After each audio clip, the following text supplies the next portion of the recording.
Hi, and welcome back to my channel, Jayden.reads.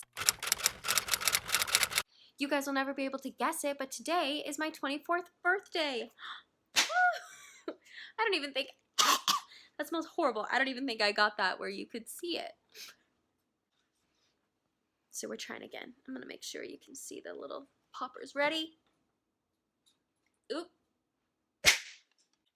Woo, glad we got that little birthday celebration out of the way. In light of the fact that it's my 24th birthday, I wanted to make a list of 24 reasons that I love reading. Yes, making a list of 24 reasons why you love anything is a little challenging, but I pulled it off. I already think this video is going to take a minute to film, and I don't want to make it incredibly long for you guys, so let's just jump into the reasons right now. So, reason 24 that I love reading, or number 24, is just that it's fun. I mean, pretty plain and simple. It doesn't need much explanation. For me, it's just really fun. A fun way to pass my time. Number 23 is that reading is really relaxing. For me, at least. I know that if I've had a hard day, or even if I've had a great day, if I just want to relax at the end of the day, put me in the bathtub, throw some bubbles in there, give me a book, and I'll be good to go. It's like the perfect way for me to just decompress. Going along with that, number 22 is that reading makes a great distraction. I've mentioned this before, but I work at a school where at least 92% of the kids, and I just really heard that statistic on Friday at a work meeting, I didn't just make that up, but at least 92% of the kids have autism or some kind of disability. And so sometimes work can get a little challenging and I need a break. And so during my 30-minute lunch periods, you will always find me with my nose in a book, eating a little bit on the side, because reading is a great way for me to just, like I said earlier, relax and just de-stress from what's going on. And it really helps me to refocus and gauge like, okay, you know what, maybe that was a little stressful before I came down to lunch. I'm gonna be fine. I've got my bearings about me again. I can go back. So it's a very great distraction. Number 21 is that reading is very creative. I know this may seem weird because it seems more like authors would be the ones who are creative, right? And they're really creative. But I know for me, as I was growing up, I always loved reading because I got to imagine what was going on. And the specific example I always think of for this is when I was reading Harry Potter and the Chamber of Secrets, because I would imagine like, oh, this must be what Parseltongue sounds like, or this is what the Chamber of Secrets looks like to me. Sorry, this is my list of reasons. Yeah, it was just always so engaging, and it made reading so much more fun, because then in my mind, I could also go to the Chamber of Secrets because I had like imagined it. You know, when you watch Harry Potter and the Chamber of Secrets, it shows you this is what the Chamber of Secrets looks like. And I don't feel like it's as creative or fun or as imaginative as if you read it and have to picture it in your mind. So I love the creative side of reading. Number 20 is that it gives you something to talk about. If you ever find that you're in a situation where it's kind of awkward and you don't know what to say to someone, you can usually connect over a book, which is really nice because even if people don't like to read, they probably had to growing up, and so, you know, you can talk about that. But it also informs you about a lot of things that are going on in the world and perspectives that are different from your own, and so you're better able to participate in conversations because you just generally have more to say because you're smart and well-informed. Number 19 is that reading provides you with role models. I know this is kind of silly, but like growing up, Hermione was always such a great role model for me. I mean, I can't think of a girl on BookTube who doesn't say that, but she's just, you know, so smart and so self-assured and just put together, and she was so herself, which was a really good example for me to see growing up. And not only that, but the entire cast of Harry Potter was really good at standing up for what they thought was right when the world around them was kind of operating on the wrong, if that makes sense, you know? Like, they weren't going to support Voldemort, they weren't going to stand for Umbridge's dumb rules, they were going to rebel. And I really needed that lesson as a kid because I was a very strict rule follower, and sometimes I needed to learn when it was okay to say no and when it was okay to break rules if I felt like my principles were being compromised. Number 18 kind of connects to that, but it's that reading helps you think through difficult situations. So the example that I like to think of this is that through reading, you can get introduced to ideas such as the Holocaust. And not only that, but that there were people who were fighting to hide Jews and to like keep the Nazis from discovering Jews, or just you know, that were helping from the sidelines. And I think those books are really inspiring and important because it helps you to think, oh, what would I want to do if I were in that situation? Like, I would want to help, right? Sometimes it can be really scary and hard and daunting to do the right thing. And hopefully we'll never be faced with a situation as horrific as the Holocaust and needing to help people escape for their lives. But even when it comes to small things, it's like if I've read enough books and processed enough difficult situations, I feel like my ability to process difficult situations when they happen in my life is better or like higher than people who haven't read, if that makes sense, because it's like, oh, I've already thought through my processes, these are my values, this is what's important to me, and this is how I choose to respond. You feel me? Number 17 is that reading connects us to the world around us. And that's a huge thing that I love about reading. I love that I don't have to go to Japan to know what Japan is like, or any other country for that matter. You know, but I can read a great book like Flame in the Mist, which is one of my favorite books by Renee Ahdieh. But I can read that, which is a fantasy book about Japan, or like loosely based off of Japan mythology, I guess, but I can still learn about Japan, and I can learn what Japan was like back in more feudal days, and I can learn some Japanese and like some common foods that they eat over there because I'm reading this book that's about Japan and Japanese culture. And so as much as traveling is like the best thing in the entire world, I think reading is a good second best, you know, because we don't actually have to go somewhere to learn about it, and that can help connect us all around the world and help us recognize that at the end of the day, we are all people and all the same, and there's a lot more that connects us than separates us. Very sentimental. Turns out these are all sentimental. So number 16 is that books help us empathize, or I guess reading helps us empathize. And I think this is huge. In reading, we're really able to read about stories that are different from our own and try, like I said earlier, to understand how we would respond in those situations or what we would think. And what I was specifically thinking of when I wrote this like bullet point down was my experience reading Simon versus the Homo sapiens agenda. I have an entire like reading vlog of my reading experience. Oh my gosh, I have an entire reading vlog of my experience reading that book, and I'll link it up here for you if you want to go check it out. But that book is all about a boy coming out that he is gay.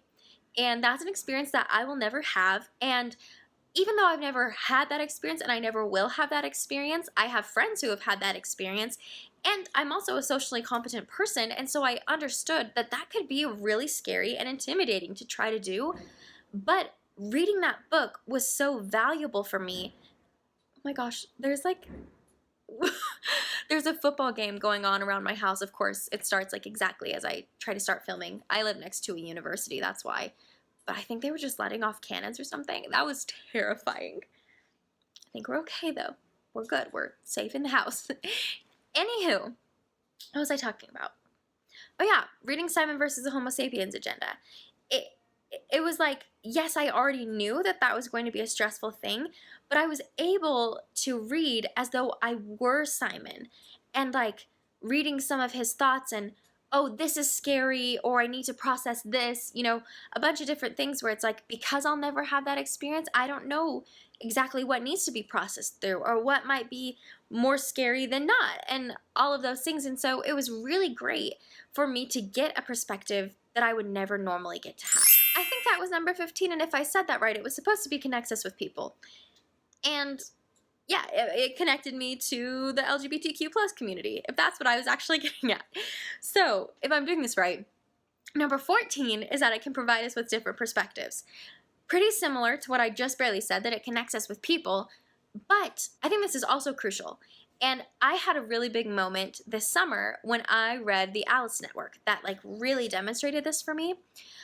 So I have never been for abortion, and not because I think that I have the right to control others' actions or anything, but because I generally don't approve of murder, and I, you know, for a long time wanted to be a social worker and help out with CPS, like Child Protective Services, because that is so core to who I am. Now I'm thinking I might want to be a teacher, so still, you know, working with kids. Sorry, camera just died, like always. But anyway, I think I was talking about abortion. Yeah, it's not something that I was comfortable with, and for me, I just always felt like, you know, in a choice between my life and a baby's, I would always pick the baby's. I was never comfortable I don't have any kids, but I've never been comfortable with the idea of me aborting any of my children. And that's a luxury that I have, that, I've never been in a situation where I've had to think about that because I've never been pregnant before. Personal information. But anyway, when I read The Alice Network, there was a very strong female character that I really admired and cared for, and she underwent a really traumatic sexual assault and became pregnant. And within her line of work, it didn't make sense, to have a baby. And because it came from this really scary place and she couldn't have it and be doing the good that she was doing for the world, she chose to have an abortion. And I felt like that was really important for me to read because it helped me challenge the perspective that I had. And that's good. I'm not saying that it changed my opinion. I mean, it kind of did, but I'm not saying that every book has to change your opinion. I'm just saying it's good to have them challenge your perspectives because we're not always as smart as we think we are, and we don't know everything, no matter how much we know. And so it's always good to hear something from someone else's side. And going along with that, number 13, or reason 13, I guess, why I love reading is, oh my gosh, this football game is so loud.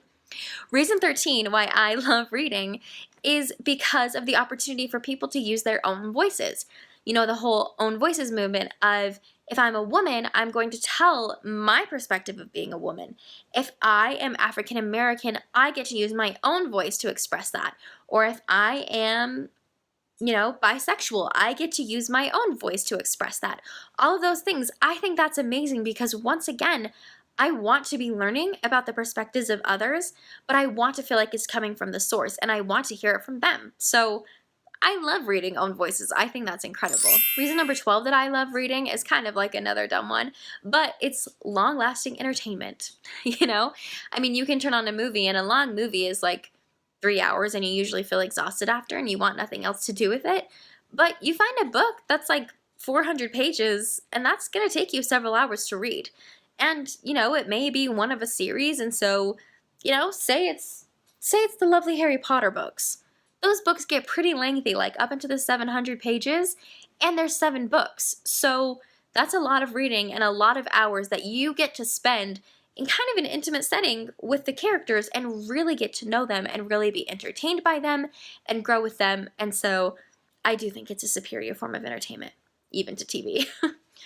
Because, you could argue that TV is long-lasting, but it's still not as good as reading. Reason 11 that I really love reading is that reading helps us fight oppression. Big reason that people are oppressed is a lack of education, and not because people are stupid. It's a really big myth to believe that people who are oppressed or in poverty or slavery or all those different situations are stupid, because that's simply not true.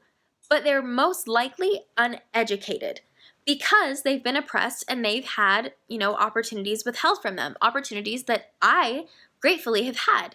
And so a big thing about reading is that it helps us fight oppression. And that's something that I'm really passionate about. I'm passionate about everybody receiving an education and everybody being treated as an equal. And one of the best ways to do that is to teach everyone how to read. Because even if you can't always have a teacher with you, you can have a book. And so you can read. You can read a textbook about math, even though that's boring and horrible, but you can read it and teach yourself math. And you can read a book about any subject and learn from it.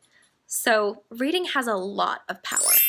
Going along with that, I feel like all of mine go together that are by each other, obviously, because I thought of them together. But number 10 is that I feel like reading exposes you to true history, in the sense that, especially with the own voices movement or things, you get to hear history from someone's point of view who actually lived it, rather than a sometimes censored version from a textbook and from your school. A great example of that is Miss Burma, which I read a while ago, and I will link my video up here. But I read Miss Burma for my I Have a Responsibility to Learn challenge, and I learned about this war, this civil war, and all this oppression that took place that nobody had ever mentioned to me before. And I never would have known about it if I didn't pick up the book.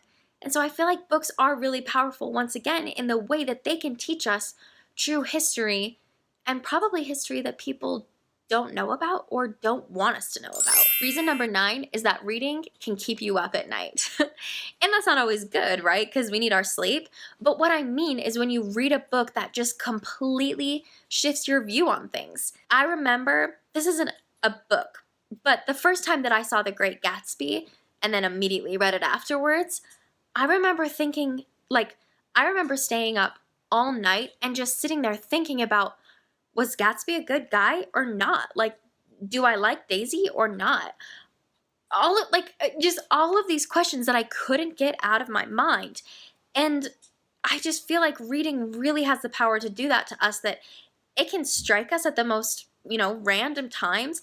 And really, a story can really touch our hearts and just cause us to think. It really has the power to change our world. Number 8 is something that I've said several times with several other numbers, but specifically, number 8 is that reading can help change your opinion. And like I said, it doesn't have to. Sometimes we can read a book about an opinion that's different than ours, and we're still going to hold our opinion. But if we're lucky and if we're open-minded, we might find that some of our opinions change, because as we learn more, like I said before, we'll learn that we're not always right and that we don't know everything. And that sometimes we need to be humble and accept that something that we thought was right for a really long time was actually wrong. And through reading, that's a really easy way to learn and grow and change. Number 7 is that reading helps you understand the world around you. And I know I've said a lot of things that are similar to this, but reading really does. I mean, it teaches you social skills. It teaches you how to talk to people. I guess not necessarily, because if you have your nose in the book all the time, that's not necessarily a great way to make friends, but it does showcase friendships.